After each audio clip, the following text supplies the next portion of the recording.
오늘은요 레위기 중심 10계명 두 번째 시간입니다.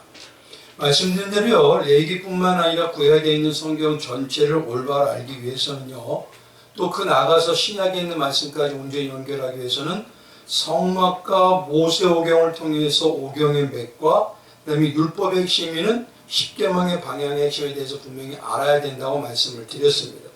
그래서 지난 시간에는 10계명에요 첫 앞부분이 1계명에서 4계명에 대해 말씀을 드렸죠. 그 1계명에서 4계명이 대부분 어떤 겁니까? 하나님의 관계에 대한 내용이에요. 오늘은 그래서 뭐냐면 5계명에서 이 10계명에 대한 내용을 이제 말씀드리기를 원하는 겁니다. 10계명에서 가장 중요하고 중요한 큰 핵심이 뭐냐면 이겁니다. 하나님께서 거룩하신 것처럼 성도인 우리도 거룩해야 된다라는 게 가장 큰 핵심이에요. 그러니까 10계명을 주신 이유는요 뭐냐면 우리를 거룩하게 하기 위해서 하나님이 주신 겁니다. 그리고 거룩하게 한다는 게 구체적으로 어떤 뜻인지 말씀하신 게 뭐냐면 바로 마태복음 22장에 바로 하나님을 사랑하고 이웃을 사랑하는 것이 거룩한 것이에요. 근데 하나님을 사랑하고 이웃을 사랑한다 그랬어요. 세상적으로 그대로 사랑하는 게 아니라 그리스도 안에서 예수님의 신앙 안에서 하나님을 정말 가장 존귀하고 우선적으로 두고, 그리고 내가 사랑하는 이웃에게 가장 귀한 하나님의 이름인 예수님을 온전히 증거하면서 살아가는 그 모습, 그게 가장 중요하다는 것입니다.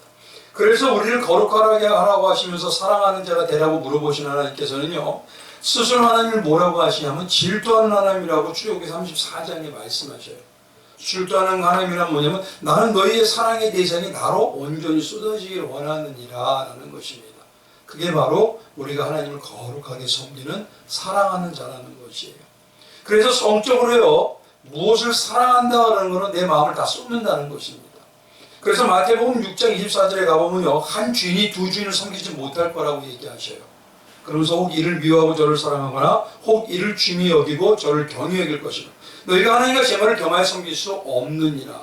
많은 분들이 뭐냐면 재물이 잘 되고 부자가 되는 것도 하나님의 뜻권이고 하나님 우리에게서 복 주시는 거 아닌가요? 근데 그거는 일부만 얘기하는 것입니다. 왜냐면요 우리가 한 발은 세상에 한 발은 성령의 신앙 안에 뛴다고 그랬어요. 그게 뭐냐면 두 가지 다 겸하여 섬길 수 있다는 게 아닙니다. 분명히 무엇인가 하나 더 중요해요. 근데 더 안타까운 건 뭐냐면 지금 이 시대가 예수님보다 예수님을 통해서 세상을 더 추구하는 모습이 강하게 드러나고 있다는 것이에요. 근데 그게 어떻게 보면요 주님이 이제 손을 떼실 때가 되면 마지막 때 나타나는 증거이기도 합니다.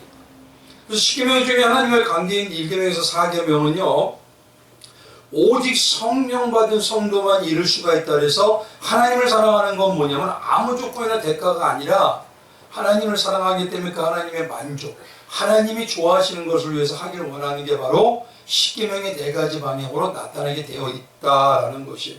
그래서 대략적으로 말씀을 먼저 드리면요 창세전에 하나님의 끝없는 사랑으로 우리의 성령의 인치심을 통해서 우리를 택한 하나님의 성령의 백성이라면 오직 하나님 한 분을 사랑하는 신부로 조금씩 드러나게 되어 있다는 것입니다. 그래서 제1계명이 뭐냐면요 하나님의 영을 받은 성도라면 점점 하나님만을 사랑하고 하나님을 가장 여기는 자로서 귀하게 여기는 자를 모습과 행함이 점점 변화되게 되어 있더라는 것이에요. 그래서 제1계명이 나 외에는 다른 신을 섬기지 말라는 것은 다르게 말하면요 진짜 성도인 너희야 너희는 나를 사랑하게 되어 있더라라는 소리입니다. 나만을 사랑하게 되어 있더라.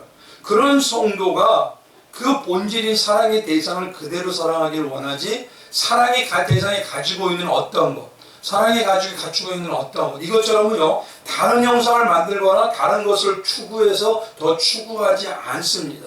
그래서 두 번째는 뭐냐면 진짜 사랑하는 오직 하나님만을 사랑하고 하나님만을 바라보고 다른 신을 두지 않는 성도는 두 번째는 뭐냐면 다른 우상을 만들지 않고요 오직 하나님 그 본체, 그 전능하심과 그 사랑하심만을 바라보고 섬기기를 원하게 되어 있다는 거예요. 근데 이 계명에서 우리가 중요하게 여겨야 될 건 뭐냐면 우상을 만들지 말라고 하는데 너를 위해서 우상을 만들지 말라고 하는 것입니다. 성경에서 말해볼 때 우상을 만들지 말 때 너를 위해서 우상을 만들지 말라는 거 우리하고 우상을 섬기는 게 많았어요. 근데 대부분이 뭐냐면요 하나님을 믿지 않는 자들을 얘기하는 게 아니라 믿는다고 하는 자들에게 얘기하시는 거예요. 쉽게 말하면 다른 종교의 신이 있어서 정말 다른 종교의 신을 없애야 된다 해서 어떤 분들은 진짜요 야구방망이 가지고 무슨 쇠방찌개 묶여가지고요 그렇게 막 다른 거를 다른 종교에 믿는 신들을 막 때린 적도 있고 그거를 훼손한 적도 있습니다. 근데 그게 아닙니다. 성경이 말한 그거 뭐냐면 우상을 만들지 말되 뭐냐 너희를 위해서 너를 위해서 만들지 말라는 겁니다. 근데 대부분 우리가 믿는 건 하나님이잖아요. 근데 하나님을 쉽게 말하면 다른 것으로 바꿔서 네가 원하는 하나님, 내가 바라는 하나님으로 만들지 말라는 것이에요. 하나님 있는 그대로 영이신 하나님을 사랑하고 그 하나님을 더 알려고 추구해야 되지, 하나님을 내가 원하는 대로 만들어서 쉽게 말하면 많은 분들이 지금 이 시대에 하나님을 나의 원하는 대로 만들었던 게 어떤 거냐면 이겁니다. 나의 하나님, 나만을 바라보는 하나님, 나를 위해서만 오신 하나님. 아니죠. 세상의 모든 걸 만드신 분 누구십니까? 하나님이시잖아요. 그럼 세상의 하나님이기도 하고 나를 괴롭힌 자들의 하나님이기도 하고 나를 아프게 했던 자들의 하나님이고 나의 하나님이기도 합니다. 근데 중요한 거는요, 그 모든 걸 바라볼 때 하나님은 만드신 분이기 때문에 가슴을 찢으면서 아파하신다는 거예요. 그러니 정말 내가 하나님의 백성으로 자녀라면 나는 하나님이 있는 그대로 하나님이 기뻐하는 걸 위해서 살아가기 위해서 우상이 아니라 하나님 그대로를 내가 원하느냐, 그걸 수없이 먹은 자가 어떻습니까? 예수님의 이름, 하나님의 이름을 망령되게 안 할 수 있는 그런 방향으로 가요. 정말 예수님의 이름이 귀하게 여긴다는 것입니다. 우리가 정말 잊지 말고 하나를 알아야 될 게, 기도를 할 때 예수님의 이름으로 기도합니다라는 기도를 많이 해요. 그러면요, 그건 뭐냐면 예수님이 원하시는 그 예수님과 맞게 나는 그 기도를 드리기를 원합니다는 아멘의 그 권위를 부여하는 것입니다. 그러면 한번 생각해 보십시오. 내가 예수님에 맞게 권위를 부여한다고 우리 자녀가 아빠가 목사님이라고 하는데 다른 데 가서 다른 주를 주세요 이러면 되겠어요? 아니잖아요. 하나님이 원하는 건 가장 기쁘고 하나님께서 가장 풍족하고 하나님께서 가장 영광이 된다는 건 뭐냐면 예수의 형상을 닮고 하늘을 바라보는 형도가 되는 것이 하나님이 가장 풍족합니다. 그런데 하나님을 통해서 세상을 달라고 그러고 세상에 붙박이처럼 살기를 원한다고 하고, 그거는 지금 뭐냐면요, 내가 매점에 가서 내가 마트에 가서 뭐냐면 다른 걸 달라고 하는 거예요. 내 아버지 이름에 맞지 않게. 그렇기 때문에 중요한 건 내가 예수님의 이름으로 기도합니다 할 때 영혼을 사랑해서 드리는 기도인지, 예수님이 드렸던 그런 기도인지, 예수님이 정말 소망을 가지고 살았던 그런 삶의 기도인지, 우리가 먼저 그거를 다 먼저 생각해보고 그런 방향의 기도를 드려야 된다는 거예요. 그런 자가 뭐냐면 쉽게 말해서 세 번째로 하나님의 이름을 망령되게 안 한다는 것입니다. 그래서 하나님이 가장 좋은 거 이 세 가지가 이루어지는 성도는요, 어떻게 정말 하나님 사랑하는 걸 알 수 있느냐, 그 한 가지가 뭐냐면 안식일인 주일을 어떻게 대하냐는 것이. 그래서 옛날에 우리 장로님들이 계시지만 그러셨죠. 주일날에는 거룩하게 지켜야 된다 해서 뭘 사먹지도 못하게 하고 토요일날 준비하게 하게 하고 율법적으로 그러긴 했었어요. 근데 어떻게 보면요, 그게 정말 사모하는 방법 중에 한 가지의 모습이기도 합니다. 지금은요, 안식일이 주일에 대한 개념이 1시간이에요. 2시간으로 끝나요. 한번 생각해 보시죠. 세상에 대해서 우리가 6일 동안 그렇게 더 알기를 원하고 더 추구하고 있는데 하나님에 대해서는 1시간을 알려고 그런다? 그러면서 하나님을 알게 되니까 하나님을 더 사랑할 수 있고 하나님을 더 믿게 되거나 하나님께 풍성한 은혜를 누릴 수가 있다? 그건 될 수가 없습니다. 그러니까 참 안타까운 모습이에요. 그래서 정말 1계명에서 4계명에 10계명의 4가지 중에서 1부부터 3번까지 온전히 내가 이루어가는 사랑의 사람이라는 걸 아는 방향이 무엇이냐? 가장 쉽게 극명한 게 주일을 나는 어떻게 대하느냐. 주일날 주님을 만나기를 사모해서 한 주일 동안 말씀을 묵상하면서 어떤 은혜를 가질지, 그 은혜를 내가 어떻게 살아야 될지, 정말 주님을 내가 묵상하면서 날마다 주님 오늘은 어떻게 해야 될까요? 이 말씀 나에게 어떻게 작용할까 하는 그런 마음으로 살고 있는지 나를 돌아보라는 게 바로 오늘 10계명에서 1계명부터 4계명의 내용입니다. 그런 하나님의 사랑의 관계를 바탕으로 가지고 우리가 이루어져야 될 게 사람의 관계에 의한 5계명에서 10계명의 내용이에요.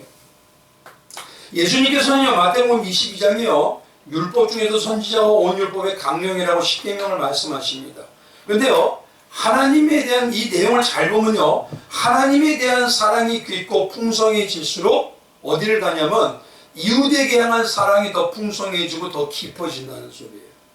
그래서 마태복음 22장에는 하나님의 사랑을 얘기하고 난 다음에 그리고 이와 같이 둘째로 그와 같이 내 이웃을 내 자신같이 사랑하라 라고 하고 있습니다. 뭐냐면 하나님을 내가 사랑한다는 게, 내가 얼마나 사랑하는 게 그게 드러나는 자가 진짜 뭐냐면 그 사랑을 가지고 세상과 이웃을 사랑할 수 있고 지체를 사랑할 수 있다는 거예요. 하나님을 정말 사랑하는데 조건적인 사랑을 하고 있어요. 그러면 내가 신령 안에서 지체와 하나님의 백성들을 사랑하는데 온전하게 나를 다 드리는 사랑할 수 있을까요? 그건 할 수가 없는 겁니다. 그래서 사랑한다 할 때 하나님을 먼저 어떻게 사랑하는지 나를 1계명에서 4계명을 통해서 돌아보고 그 다음에 5계명부터 이제는 하나하나 봐야 되는 거예요. 가장 먼저요, 우리 가운데 가장 이웃이 누굴까요? 가장 큰 이웃. 가장 먼저 나의 신앙의 바로미터를 알 수 있는 그런 이유, 그게 바로 부모입니다. 그래서 5번째가 뭐냐면 내 부모를 공경하라 이 소리. 가장 가까운 이웃이.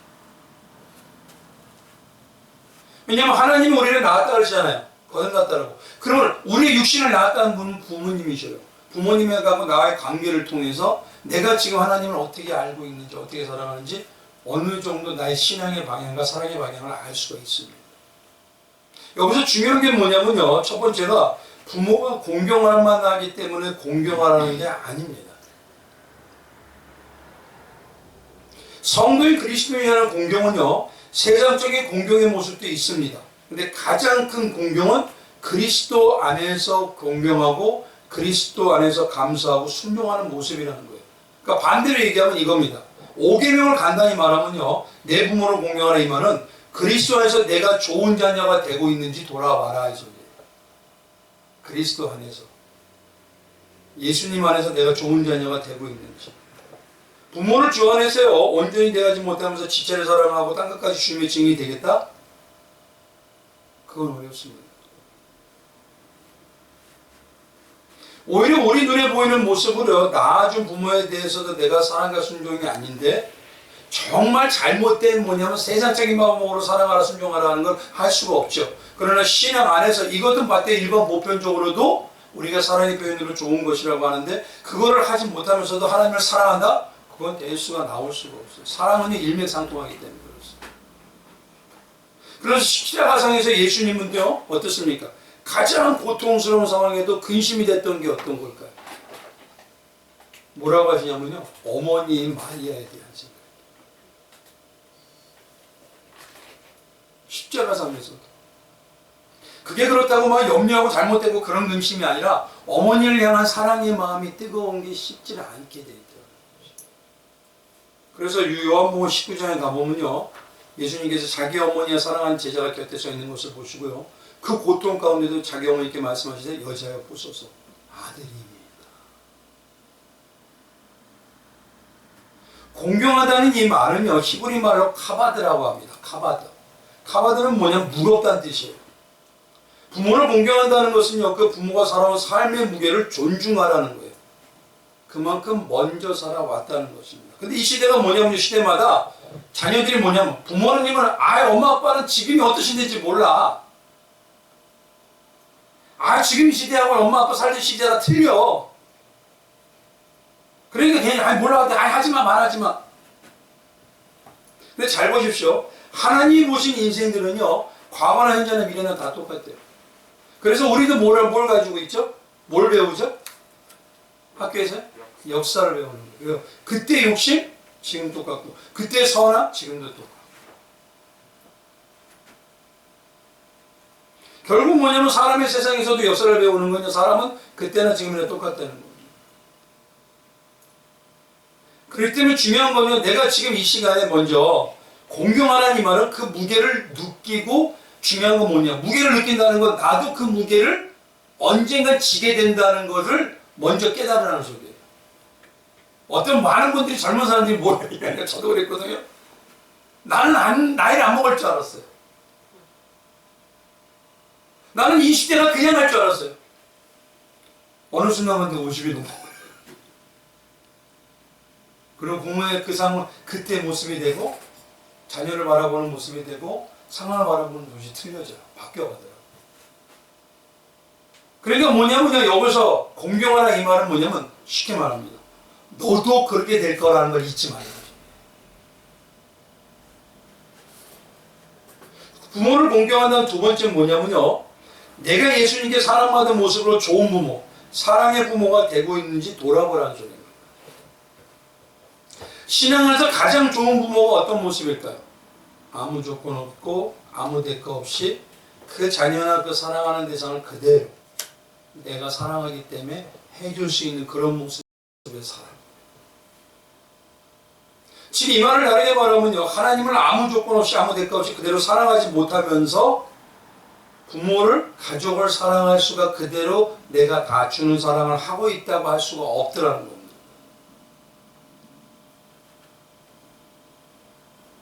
하나님을 정말 내가 앞에 모신다면요, 지금 어떤 자세로 모시고 있다는 것이. 다윗은 뭐냐면 오히려 하나님을 앞에 모시면서요, 하나님 앞에 나를 자꾸 드러내버려요. 십자가를 앞에 두고 살았던 바울은 어떻게 되냐면요, 이렇게 얘기합니다. 갈라디아서 3장 1절에 어리석도다 갈라디아 사람들아, 예수 그리스도 십자가에 밝게 못해 박히신 것이 너희 눈에 밝게 보이거늘 누가 너희를 깨더냐. 너희 앞에 진짜 예수님이 있다면, 너희 앞에 살아있다면, 부모처럼 지금 같이 살고 있다는 게 느껴진다면, 내가 지금 가까운 가까운 부모에게 하듯이 하는 거 보면, 내가 교회 안에서도 봉사나 헌신하는 게 어른을 공경하는 마음처럼 내가 하는 걸 보면, 그가 하나님을 어떻게 사랑한다는 걸 알 수가 있다. 그래서 바울도 그러고 다윗도 그러고 하나님을 항상 앞에 모시고 살아요.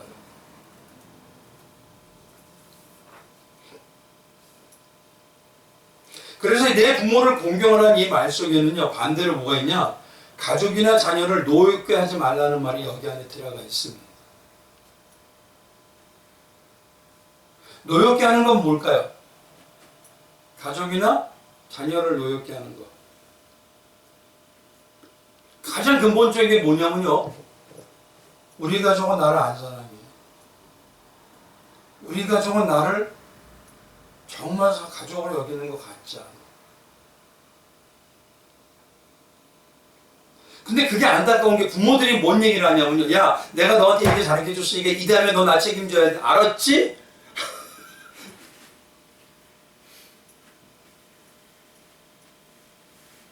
그거는요, 예수의 심정을 가지고 있다면서도 거래하는 것이지, 예수의 심정을 가지고 있는 의구심이 드는 거예요. 진짜 내가 그를 사랑하는지. 사랑하기 때문에 뭐냐면 잘못하면 초단을 대기도 하고요, 잘못하면 그거를 막기도 하는 겁니다.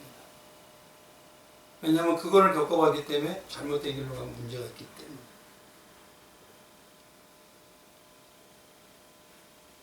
교회 안에서도 가장 문제가 뭐냐면요, 이겁니다. 자녀를 노엽게 하지 말라는 거 반대로 얘기하면 성도인 지체를 노엽게 하지 말라는 거예요. 근데 이게 모습이 뭐가 있냐면은, 교회 안에서 뭐냐, 보상 심리가 너무 커요. 저 같은 목자도요, 처음에 대부분 다 교회가 크기 전에는 개척교회였을 거예요. 근데 그 많은 과정을 통해서 어려움을 겪잖아요. 그렇죠? 그러면 교회가 커지고 나면 어떻게 될까요? 보상 심리가 주어져요. 내가 이렇게 노력을 했는데. 근데 목사뿐만이 아니에요. 교회 안에 중직들도 그래요. 그게 뭐냐면 교회 지체인 자녀들을 노엽게 하는 거하고 똑같아요. 그러면 결국 그게 뭐냐? 부모인 하나님을 공경하지 않는 모습이 됩니다. 그러니 끝없이 내가 나를 돌아봐야 될 게 뭐냐면, 내가 진짜 초심으로 초대교회 때, 아니면 내가 좀 개척교회 때 지금도 그 마음으로 가고 있는지, 아니면 보상심리가 주어지는지, 그것을 돌아보지 않으면 안 돼요. 그래서 부모를 공경하는 이 말씀에는요, 가족이나 자녀를 노엽게 하자는 말도 있고, 거기서 내가 정말 나는 부모일 때도 있을 것, 부모가 될 수도 있고 자녀일 때도 있다는 거 잊지 말라는 겁니다. 너도 그때를 겪을 것이고 그때를 살아간다는 거예요. 근데 그때 내가 보이는 그 사랑의 모습에 정말 하나님을 사랑하는지 안 사랑하는지, 그것도 보여지게 된다는 것입니다. 그게 바로 제후교명 속에 들어있는 나의 삶으로 하나님의 사랑까지 분별할 수 있다는 모습. 6계명은 뭐냐면요, 그래서 보십시오. 내가 정말 부모를 사랑하고 예수님을 사랑하는 사람이요, 남을 죽일 수 있을까요? 요즘 정말 문제가 뭐냐면, 길거리마다 어떤 문제가 있죠? 알아서 괴롭혀요? 저 오늘 저기 근데 뉴스를 하면서 유튜브 영상을 보여주면서인데, 한 번도 만난 적이 없고 관계가 없는데 사람을 기분 나쁘다고. 그 모습을 쉽게 우리가 이렇게 뒤비려 짐작할 수 있죠. 가족 안에서도 사랑을 못 만나는 거예요. 성도라면 신앙 안에서도 예수님의 사랑을 못 만난 거예요. 정말 예수님의 사랑을 느끼고 가족 안에서 부모가 사랑하고 자녀가 서로 사랑한다는 모습을 가지고 있다면요, 남을 살인하거나 남을 죽일 수 없거나 남의 영혼을 해할 수가 없습니다. 그래서 6계명이 뭐냐면 살인하지 말라. 이거는 성경에서 말하는 살인을 알아야 돼요. 성경에서 말하는 살인은요, 미워하는 거예요. 근데 정말 안타까운 걸 잘 보십시오. 가정에 보면요, 형제끼리 미워하는 사람이 있어요, 없어요? 그냥 잠시 미워한 게 아닙니다. 너무 안타까운 건요, 가정마다 자녀들이나 형제가 많잖아요. 그는 골수에 사무치도록 원수처럼 미워하는 사람이 있어요. 신앙 안에서 하나님의 사랑을 만나기가 어렵습니다. 그래서 예전에 뭐라고 하냐면 먼저 해결을 보십시오 그랬어요. 그러지 않으면 하나님의 진짜 사랑 못 만납니다.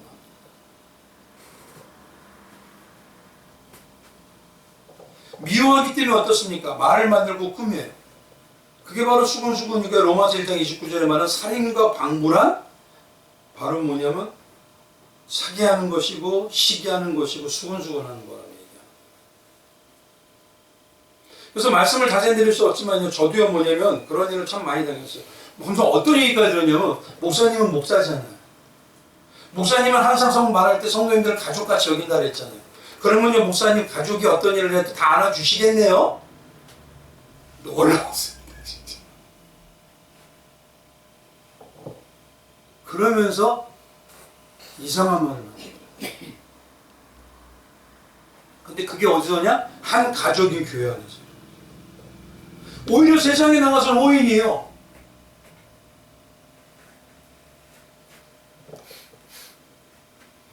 그러니 내가 뭐냐면 하나님의 사랑을 통해서 내 가족의 가정 안에서 교회 안에서 사랑을 못 느끼잖아요. 그러면 언젠가는 남을 죽이는 역할을 합니다.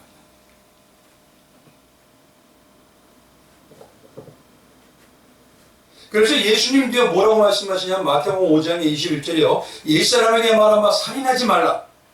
누구든지 살인하면 심판을 받게 되리라 하였다는 것을 너희가 들었으나 난 너희에게 이르노니 형제에게 노하는 자마다 심판을 받게 되고 형제에 대하여 나가라 하는 자는 공의에 잡혀가게 되고 미라는 놈이라 하는 자는 지옥불에 들어가게 되리라.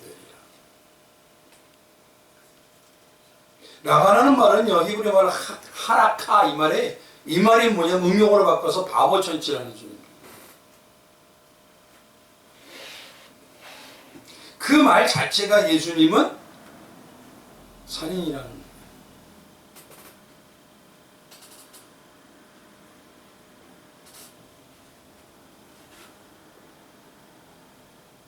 그래서 중요한 게 뭐냐면요, 여기서 말하는 말 자체는 뭐냐? 말로 사람을 죽이는 역할을 한다는 겁니다. 근데 잘 보십시오. 내가 6계명에 살인하려고 하지 말라는데 가장 핵심은 말로 사람을 죽이는 역할이잖아요. 그럼요, 죄인이 이건 안 할 수 있나요? 죄인이 안 할 수는 없어요. 그러나 줄일 수는 있습니다. 그래서 어떻게 하냐면요, 정말 오늘 말씀처럼 죄가 있는 곳에 뭐가 많다? 내 자신이 그거를 날마다 주밀하게 바라보면서 기도하고 그거를 내가 더욱 따르면서 없애기 위해서 내 마음속에 어떻게 살아가고 있는지 다짐있는지 그걸 보면 알아요. 근데 문제는 뭐냐면 성도들이요, 남에게 수근수근하고요 뒷담화되지 않고 난 다음에 이게 죄를 못 느끼니까 전혀 생각을 안 해요. 우리 이런 거 있죠. 받은 사람은 상처를 받았는데 때린 사람은 뭐죠? 못 느껴요. 그게 뭐냐면 지금 살인하는 것 같처럼 수근수근 말로 사람을 그렇게 하는 거예요. 그래서 지금 우리가 잊지 말아야 될 건요, 정말 하나님을 사랑한다면은 내 안에서 살인하지 않는 것 같이 내가 지금 하나하나, 죄인은 그걸 끊을 수가 없지만 점점 줄일 수가 있도록 우리에게 하나님의 성결의 영과 거룩의 영을 우리에게 허락을 하여 주셨어요. 그러니 중요한 건 뭐냐? 내가 지금 그거를 하나하나 조금 더 주밀하게 죄로 여겨가고 있느냐, 아니면 전혀 못 느끼고 있느냐, 그거에 대한 차이가 내가 이웃을, 내 지체를 정말 괴롭히고 힘들게 하는 것으로 바뀌어가는 모습이 보입니다. 한번 보십시오. 바울은요, 예수님을요 솔직히 박해한 적이 한 번도 없어요. 그런데 예수님께서 사도행전 9장에 뭐라 하냐면 4절에 예수님께서 담에서 언덕에서 도상에서 만나줄 때 뭐냐면 사울아 내가 어찌하여 나를 박해하느냐라고.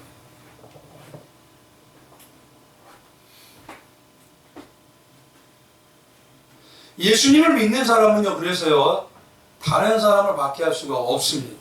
왜요? 그 안에 누가 있기 때문에? 예수가 있기 때문에. 내가 예수를 사랑한다면서 그 사람을 통해서 예수가 비춰지면 예수님이 슬퍼하는 게 느껴지겠다.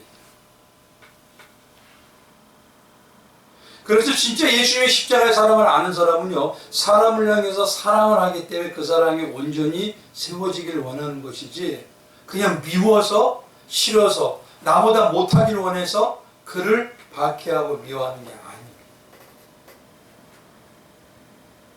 그리고 우리가 중요한 게 예수님 모시고 사는 그리스도인이라고 하면서요 일상의 삶 속에서 내가 혹시라도 무의식 중에 어떤 사람의 영혼을 죽이는 일은 없는지 생각을 자주 하셔야 돼요. 그렇기 때문에 저는 말씀드릴 때 자기가 뭐냐면 지나온 시간을 돌아보고 하늘을 가더라도 나도 모르는 박해하고 나를 모르는 사람의 영혼을 죽이는 일이 있을 수가 있어요. 그러면 가장 먼저 해야 되는 게 뭐냐? 하나님 내 자아가 문제예요. 나를 없애주세요. 이게 많아지냐는 거예요. 당연히 성도는 사랑하는 성도는 이게 많아질 수밖에 없습니다. 근데 그게 없어요. 문제는. 왜냐면 정말 예수의 사랑에 있는 사람은요 나는 내 자신이 모르지만 예수님이 깨달았던 것처럼 우리 안에서 정말 어떻게 내가 사람을 죽였는지 몰라요. 그렇기 때문에 우리의 신앙 안에서 기도나 우리 자녀의 신앙 보면 내 자신을 지금 어떻게 했는지 내 기도를 통해서 내가 자아가 죽고 있는지 그걸 날마다 보게 되어 있습니다. 7번째가 뭐냐면 바로요 간음하지 말라인 것입니다. 살인하지 말라, 간음하지 말라. 그것도 우리 관계에서 다 주어지는 것이죠. 이 계명은요 인간의 성적인 문제를 다룹니다. 정말 뭐냐면 예수님을 사랑한다고 하면서요 성경에서 말씀하신 본질적인 그 영, 그 전능하신 하나님의 영을 내가 받고 앞에 모시고 산다고 하고 내 입술에서 내가 원하는 하나님의 그 능력을 온전히 추구하면서 주님만을 바라본다는 그런 사람들이요 예수님을 온전히 사랑하는 쉬란 사랑을 하면서 7번째 이 간음하지 말라는 걸 범할 수가 없더라는 것입니다. 그래서 하나님은요 육신의 성문화에도 올바르기 위해서요 결혼 제도를 만드셨다고 해요. 근데 그 결혼 제도가 무엇이냐 비밀인데 교회와 그리스도가 연합하는 그 모습을 가지고 교회가 뭐냐면 그걸 영적인 비밀이라고 얘기해 주십니다. 그게 바로 에베소서 5장입니다. 그런데 중요한 건요 더 중요한 거는 예수님이 마태복음 5장에 이렇게 얘기하요 27절에 또 간음하지 말라 했다는 것을 너희가 들었으나 나는 너희에게 이르노니 음욕을 품고 여자를 보는 자마다 마음이 이미 뭐라고요? 간음하였느니라. 근데 솔직히 여쭤볼게요. 길거리에서 우리가 요즘은 여자들이 다 어떤 거 있죠? 이런 걸 자주 입어요. 그러면 눈이 안 돌아가는 사람이 있을까요? 또 여인들이 바라볼 때 정말 멋있는 사람이 있으면 눈이 안 보이는 사람이 있을까요? 여기서 중요한 건 뭐냐면 음욕이라는 거예요. 음욕. 예수님이 말씀하시는 건 뭐냐면 너에게 음욕을 품고 여자를 본다는 소리예요.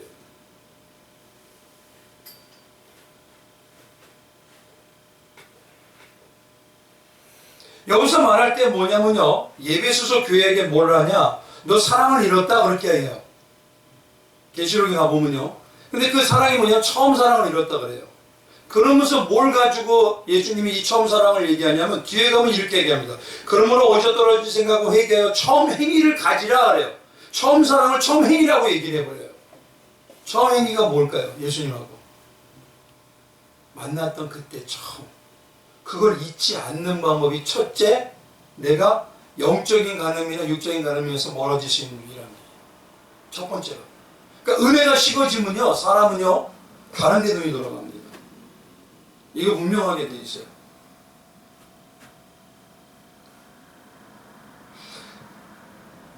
우리는요 죄인이기 때문에 눈을 할 수는 없어요. 근데 뭐냐면 이런 거하고 똑같이 얘기해 줄게요. 제가 어떤 일본 책에서 얘기하는데 이겁니다. 예수님이 말씀해요. 간음하지 말라는 계명의 정신이요 마음의 음욕을 품지 말라고 했기 때문에 여자 몸에 손가락 안도 대면 안 된다는 엄격한 계율을 지키는 수도원이 있었습니다. 근데 그들은요, 어느 날 강을 건너게 되는데 두 사람이 다리를 걷고 강을 건너는데 한 아름다운 여인이 그 강을 건너지 못해서 속을 태우고 있었어요. 그래서 수도사들이 가만히 있다가 한 명이 잠시 생각하더니요, 그 여인이 다가가더니만 뭐냐면 등을 딱 대더니 업히라고 그러는 거예요. 그래서 업고 강을 건너줬습니다. 근데 한참을 가고 있는데 그 여인을 업어주지 못한 다른 수도사가 뭐냐면 이러는 거예요. 이 나쁜 놈아! 여자 몸에 손가락 때문에 안 된다는데 왜 너는 계율을 어겼어?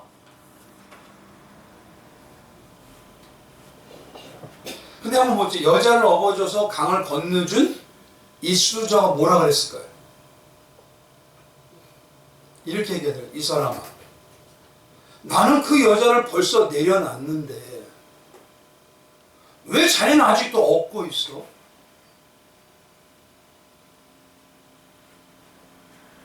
어려움에 있는 사람을 도와준 것뿐이고 그 순간에 뭐냐면 우리는 죄인이기 때문에 바꿀 수 없지만 그때 나는 벌써 내려놓고 마음을 끊었는데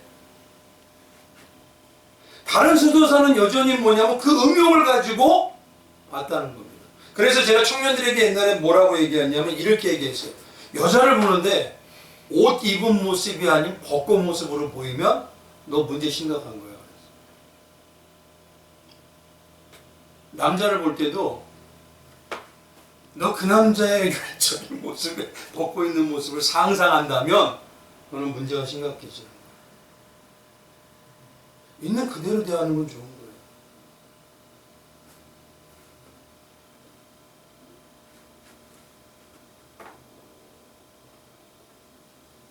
결국 뭐냐 우리가 음욕을 품는 방법은 뭐죠? 하나님을 사랑하지 않지만 또 뭐가 있냐? 내 가족으로 사랑하지 않기 때문에. 가족을 가지고 음욕을 품을 수 있나요? 안 되죠? 마찬가지고. 저가 내 가족이라면. 세상에 나가서도 사람을 해하고 사람을 괴롭힌다 그러잖아요. 근데 가끔 세상에도 좋은 말 하더라고요. 전화를 이렇게 해가지고 무슨 AIL이가 뭐 하면 거기서 폭언을 얘기하는 그 대상자도 당신의 어떤 가족일 수가 있습니다. 기가 막힌 말입니다, 이거. 하나님이 만든 모든 사람은요, 내 가족으로 취급해도 별 문제는 없습니다. 근데 가족이라면요,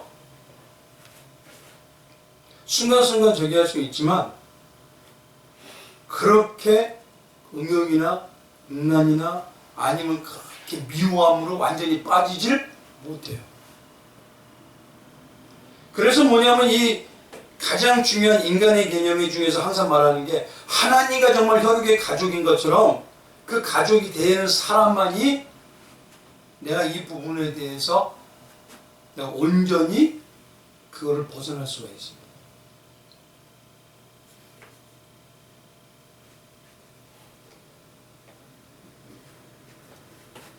레위기 20장 10절에 가보면 이렇게 얘기합니다. 누구든지 남의 아내와 간음하는 자 곧 그의 이웃의 아내와 간음하는 자 그 간부의 음부를 반드시 죽일지니라.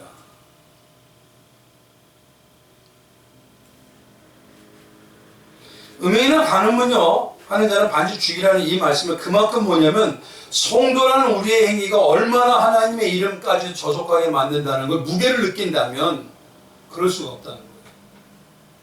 내 부모의 무게가 느껴진다면 내 신앙의 무게가 느껴진다. 근데요 지금은요 신앙이 뭐냐면 친구 같은 하나님, 친구 같은 예수님, 이거는 좋아요. 근데 뭐냐면 그 무게가 없어요. 예전에는요 우리 선배들은 뭐냐면 친구 같은 하나님은 좀 부족할지 못지만 내 가족이고 내 부모이고 내 가족이기 때문에 어땠냐? 그 무게가 어마어마했습니다. 근데 점점 그러면서 변화되고 타락했던 모습이 뭐냐? 신앙이 점점 가벼워져 버려요.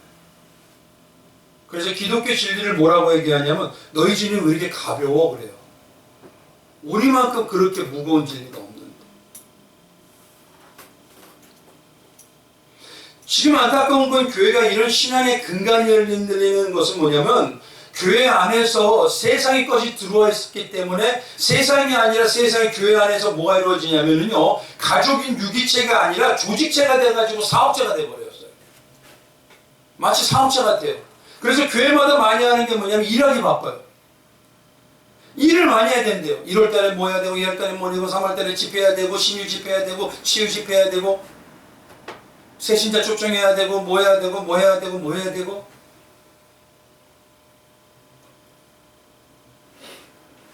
그러니 한번 생각해 보십시오. 우리 안에서 사랑의 관계인 유기적으로 가져오면 안 되니까 어떻게 바뀌어버립니까? 교회가요, 제일 중요한 게 뭐냐, 남녀가 함께 생활하는 곳이 바로 교회가 제일 큽니다. 교회 안에서 가장 음란의 문제가 많아요. 사역 간에도 그렇고 성도들 간에도 그렇고. 예전에 제가 어디 저기 얘기 들었는데요, 아는 목사님이 들었는데 전화가 한번 왔대요. 근데 뭐냐면 성가대라고 있는데 성가대에 앉아있는 여집사님인데 성가대에 있는 그 남집사님이 왜 이렇게 멋있어 보이냐.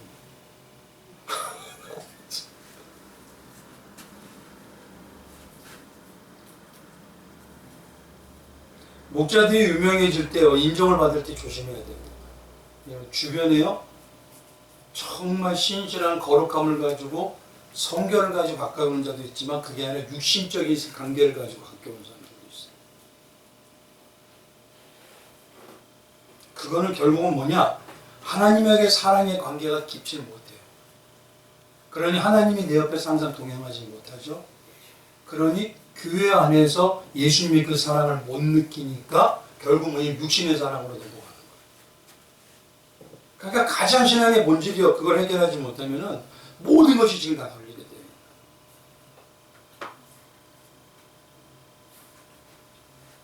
한번 가보십시오. 놀라운 건요, 음욕을 품었던 게 거기서 끝나는 게 아닙니다. 예수님이 말했던 그 뭐냐 아니라 바울이 아니라 다윗을 봐보세요. 다윗가 누구를 음욕을 품었죠? 밧세바 품었죠. 그럼 밧세바로서 끝났나요?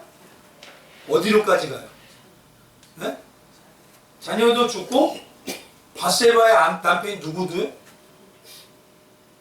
살인을 하기 위해서 넘어가 버립니다. 이거 진짜 심각해지는 거예요. 그래가지고. 그러니까 신앙의 본질적으로 하나님의 관계가 약해지기 시작하면요, 사랑의 관계가 약해지기 시작하면 다른 것들이 다 흔들려 버려요. 그 중에 가장 나타나는 게 영혼을 죽이는 일과 음란의 문제가 걸려요. 죄인으로서 가장 나타나는 게 이 두 가지가 크게 움직입니다.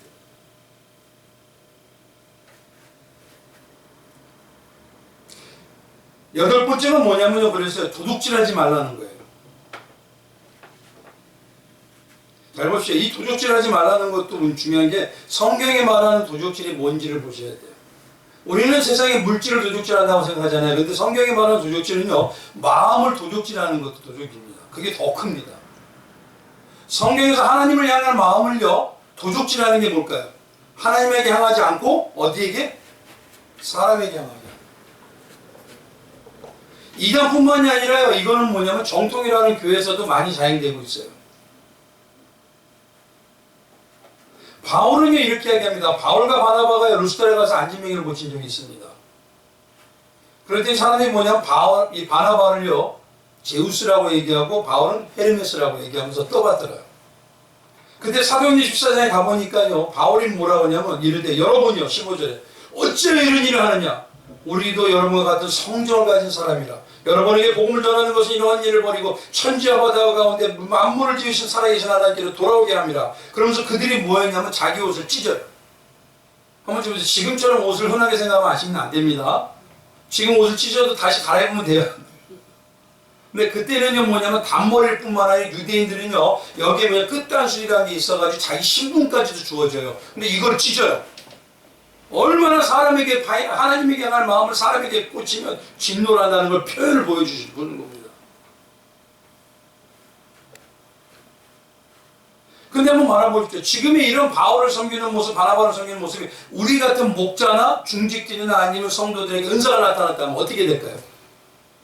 가슴을 찢으면서 옷을 찢을까요?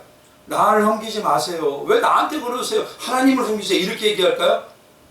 아니면 그냥 하나님도 좋고 나도 좋은데 이렇게 가지요, 뭐 그럴까요? 그러니까 중요한 건 뭐냐면요. 하나님의 사랑에 대해서 나를 점검을 온전히 하지 않으면, 그 사랑을 갖고 예수에 대한 사랑을 점검하지 않으면 나의 신앙의 삶 전반이 다 걸려버려요. 우리는 그래서 뭐냐면 성경이 말하는 성도는요, 온전하게 자기가 주인이 아니라 항상 느끼는 게 뭐냐? 청지기라는 마음을 가지라. 청지기를 이렇게 얘기할게요. 상대를 사랑하면 내 것은 있어요, 없어요? 하나님을 사랑하면 내 게 있어요, 없어요? 다 하나님을 위해서, 하나님 것을 위해서, 하나님의 기쁨을 위해서 쓰듯이, 내가 정말 하나님의 사랑으로 사랑하게 되면 지체를 위해서, 이웃을 위해서, 가족을 위해서 내 것은 없어져요.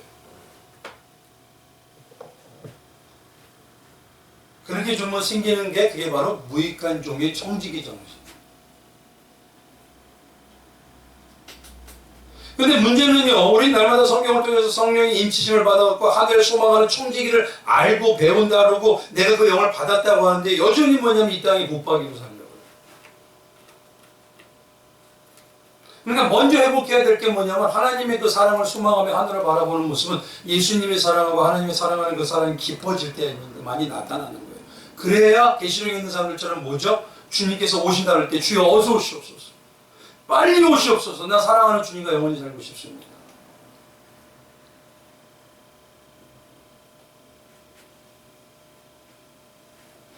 교회 안에 보면요, 일반적으로요, 성도들도 사역자나 목자들이요, 이 정도면 되겠지 않은 평안하게 쓸 정도의 풍족을 다 알까요, 모를까요? 한번 쉽게 얘기할게요. 목사님이면 오장님으로서 이 정도의 풍족이 있어야 되겠지. 성도들을 살려면 이 정도 풍족은 있어야 되겠지. 그래서 그거를 보통 우리가 다 알까요, 모를까요? 근데 교회 안에서 문제가 되는 물질 문제가 뭐냐면 그거를 다 성도들이 알지만 그거를 벗어나서 다 내 거로 여기기 때문에 그렇죠.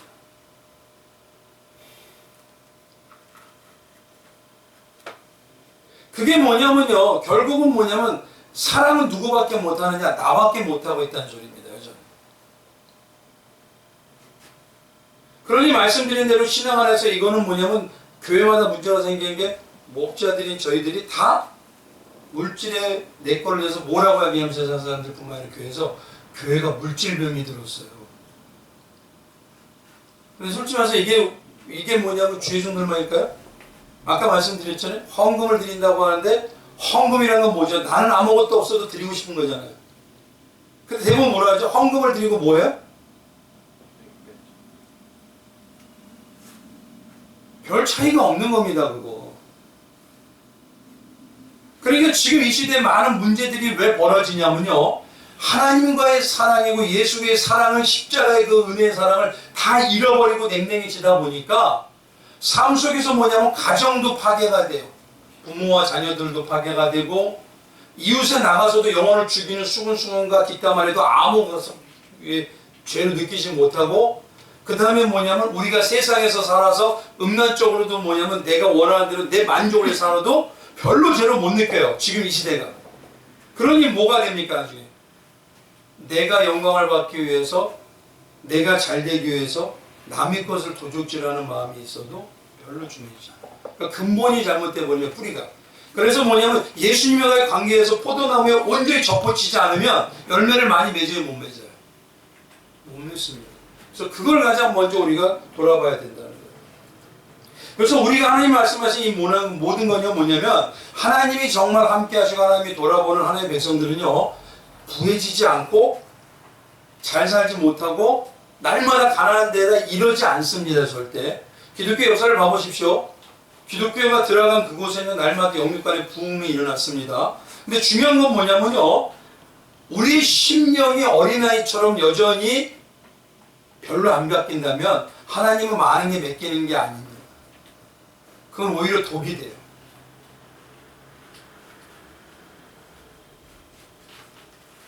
그러니 내가 지금 이 시간에 하나님의 사랑을 통해서 내가 내게 아니라 청지기 마음이 어느 정도 잊혀지지 않으면서도 나는 더 많은 걸 바라고 있다? 그러면 잘못하는 건 뭐냐면요, 점점 내가 하나님의 사랑하고 관계가 없는 세상을 것을 향한 도적질이 되어가는 모습으로 변해갈 수가 있다는 것입니다. 독일 근로자에게 제가 예전에 어떤 영상을 봤던 얘기인데요. 이런 얘기를 하더라고요. 한국 사람들은요, 일을 오랜 시간 많이 해요. 그래요. 한국 사람들은. 근데 자기들은 뭐 하냐면요, 계약 시간까지만 딱 일해요. 그래요. 근데 한 가지 문제를 걸려요. 뭐냐? 질이 틀려요. 그럽니다. 이게 무슨 말이냐면은, 독일 사람들은요, 일할 시간이 8시간이면요, 8시간 내내 일을 한대요, 그냥. 그건 계약한 시간 때문에 일하는 시간이래요. 근데 한국 사람들은요, 16시간씩 일하긴 하지만, 중간에 뭐냐면 자기가 원하는 시간들이 너무 많이 빠진대요. 그것도 도적질입니다. 그래서 뭐가 있냐면요, 일할 시간에 쉬러 가고, 일할 시간에 놀러 가고, 일할 시간에 뭘 하러 가고. 시간은 많이 한대요. 그러면서 뭐냐면 그 시간 많이 한 대가는 더 추가해요. 그러니까 도적질에 대해서 얘기할 때요, 마음의 도적질고 물질이 있지만 시간에 대해서도 우리가 하나님과 세상의 관계에서도 그걸 생각해 봐야 돼요. 예전에 뭐냐면 직장마다 무슨 기독교인들이 모이는 뭐가 있었죠? 신우회라는 게 있었잖아요. 그러면 아버지, 신우회라는 건 시간 외, 계약한 시간 외에 해야 되는 거예요. 그 시간에 해야 되는 거예요. 한번 여쭤보고 싶어서 그런 거예요. 직장생활 하는 그 시간 동안 내가 계약한 일하는 시간에 해야 됩니까? 아니면 일을 정확하게 하고 나와서 다른 시간에 해야 됩니까? 근데 문제는요, 예전에 신뢰라고 하면서요, 계약해서 일할 시간에 뭐냐면 거기서 시간을 몇 시간씩 합의해버려요.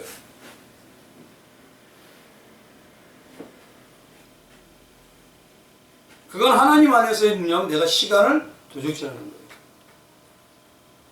또 한 가지, 시간을 도적질한다는 것을 얘기할 때 우리가 뭐냐면 하나님 앞에서 약속한 시간들이 있어요. 나는 지금 어떻게 받아들이는 거예요? 한국 사람의 특징은 뭐냐면요, 20분, 10분 항상 그래요. 근데 문제는 뭐냐면 어떤 특별한 이유가 있는 게 아니라 어떤 거냐?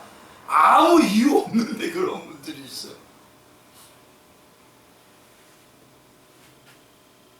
그러니 우리가 또 이 개념을요, 쉽게 말해서 남을 도적질하고 하나님의 마음에서 사람에게 도적질하는데 여기서 멈추면 안 돼요. 생활 전반적인 부분에서 내가 정말 하나님이 나에게 허락하신 그곳에 계약한 대로 나는 하고 있느냐.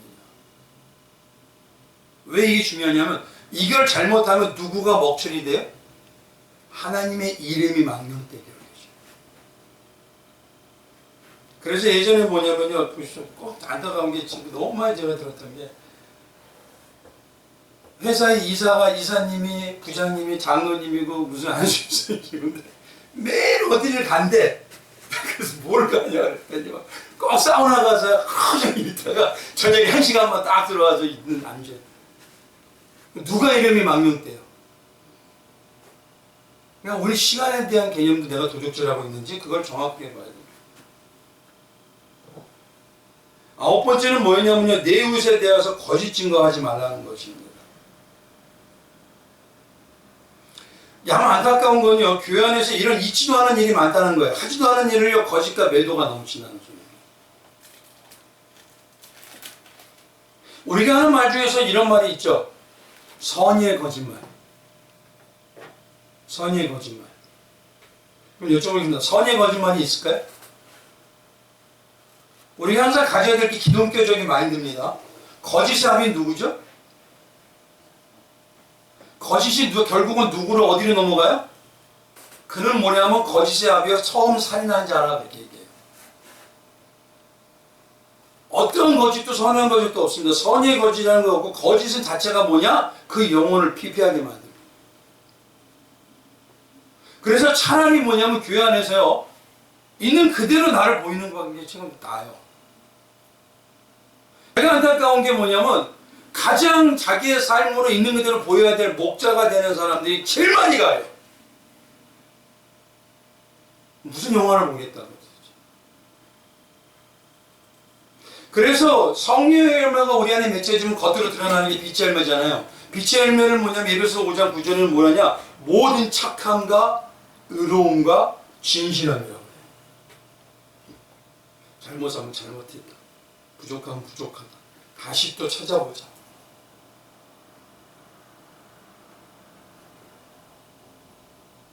성도님들이 좀 안타까운 게 뭐냐면요, 얘기입니다. 우리 목사님은 하이 레벨로 제일 많이 알고 있어야 돼. 이러시면 안 됩니다. 우리 교회는 제일 좋아하는 이러시면 안 돼요. 이 땅에요, 완벽한 사람은 아무도 없습니다. 그래서 완벽한 게 없기 때문에 너희는 완벽하게 선을 이루라는 것이지.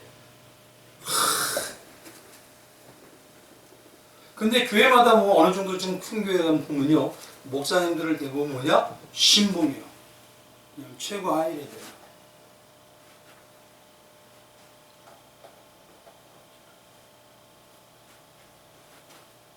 그러니 우리 안에서 정말 이런 선의 거짓이라는 것처럼 뭐 교회를 더 높이면 좋죠.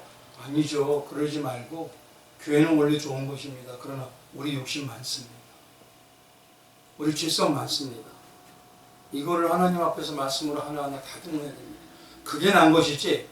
그래도 우리 교회 좋아요 그러면서 성도들 많이 하면서 새로 전도 오는 분들이요, 좋아요 그러는 막상 와보면 어떨까요? 서로 그러니까 다듬어야 되는 거예요. 교회도 정직하고 진실하도록 다듬고 온전하게 예수님 외에는 없음이라는 거, 우리는 그만큼 연약하다는 걸 또 다듬고 그래서 서로 합력해서 이뤄가는 것이지, 그것이 자꾸 가리고 숨기고 포장하면 안 돼요. 거짓 증거한다는 것은 쉽게 말하면요, 가린다는 소리예요. 근데 지금까지 말씀드린 대로 그 가리다 보면 어떻게 됩니까? 배신이 되고, 배신이 되다 보면 더욱더 숨겨야 되어서 영혼을 죽이는 일까지 나오죠. 그것도요, 가장 보면요, 하나님의 사랑을 정말 느끼고 하나님 살아계신 걸 느끼면요, 그 앞에 하나님이 살아있기 때문에 나는 거짓인 것을 이유 앞에서 할 수가 없어요. 이제 마지막으로 십계명입니다. 십계명은 뭐냐면요, 내 이웃의 집을 탐하지 말라 할까요? 한번 볼게요. 왜 여기서 집을 얘기하실까요? 마지막 계명. 마지막 계명의 집. 이 집에 대한 개념이 올바르게 되면 나머지 개념이 더 온전하게 다 내 안에 지켜진 역사가 있어요. 겉으로 말할 때 집이라는 개념은요, 우리 재산과 같이 겉의 집도 중요하지만 가장 중요한 게 어떤 집이냐면 마음의 집이에요. 그래서 뭐냐면 마음의 집을요, 주인은 누구십니까? 마음의 집에, 우리 성도들의 마음의 집은 주인이 누구시죠? 예수님이잖아요. 근데요, 성도는 우리가 예수님의 집을 탐해서 그 예수님을 밀어내고 내가 주인이 되려는 경우도 있고, 어떤 특정적인 사람이 예수님을 밀어내고 주인이 되려는 것도 있어요. 결국 뭐냐면요, 그게 예수님과의 사랑을 끊는 겁니다. 그리고 예수님과 함께 사랑하고 감동하고 감격해서 내 안에서 그 기쁨의 은혜를 끊어내는 거예요. 그래서 우리 안에 마음의 집에 누가 살고 있는지, 누가 같이 동행하는지, 사랑하면서 내가 그와 사랑하고 있는지, 예수와 내가 사랑하고 살아가는지, 이 모든 근본이 신앙의 가장 근본이 되어버리는 겁니다. 그래서 말씀드렸죠. 하나님을 사랑한다는 그 바로미터 같은 게 사계명이 뭐라 했죠? 안식이라 했죠. 근데 이게 내가 이웃을 내 몸같이 사랑하는 그 모습에 가장 중요한 게 내 안에서 예수님이 진짜 살고 있냐가 가장 중요한 거예요. 그것이 이루어지게 되면 그 살고 있는 사람은 하나님의 예수님의 사랑이 풍기고 점점 흘러 넘쳐서 그것이 전체가 이루어지는 겁니다.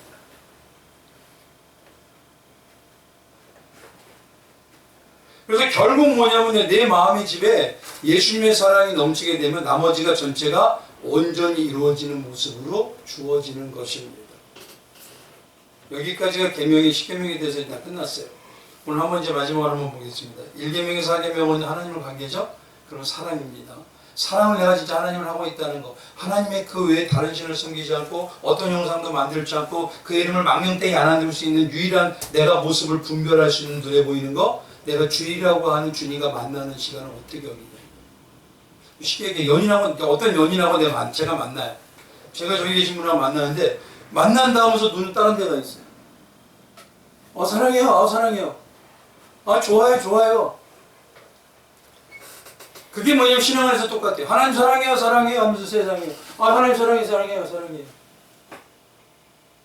그러니 가장 중요한 게 내가 안식일에 주님과 만나길 원하고 주님의 모습을 내가 그 상대 사랑하는 예수님의 그 모습을 더 알길 원하는지, 예수님을 통해서 내가 더 잘 되길, 좋게 되기만을 원하는 그런 왜곡된 사랑인지 그걸 보라는 것입니다.